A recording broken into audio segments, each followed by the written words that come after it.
Tumaas ang bilang ng mga Pilipinong may trabaho nitong Nobyembre ng 2024. Batay sa Labor Force Survey ng Philippine Statistics Authority.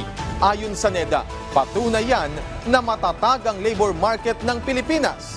Si Patricia Lopez ng IBC sa Balitang Pambansa. Patricia.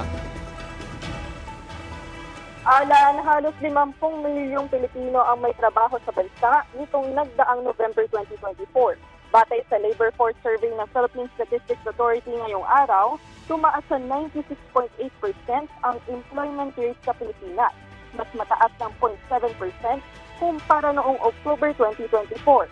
Tumaas daw kasi ang bilang ng mga manggagawa nitong Nobyembre sa sektor ng manufacturing at accommodation and food service activities dahil sa pagpasok ng holiday season.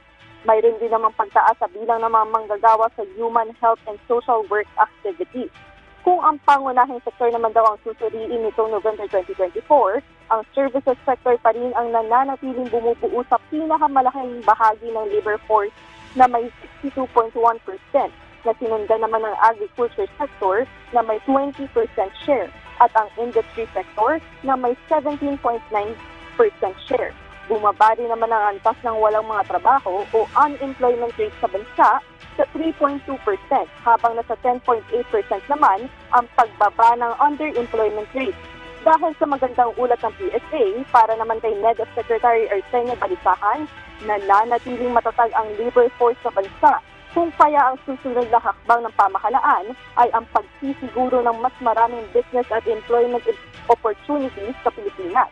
Nang sa gayon, mas mapaganda pa natin ang ekonomiya ng bansa. Mula sa IBC 13, Patricia Lopez, Balitang Pambansa. Maraming salamat, Patricia Lopez.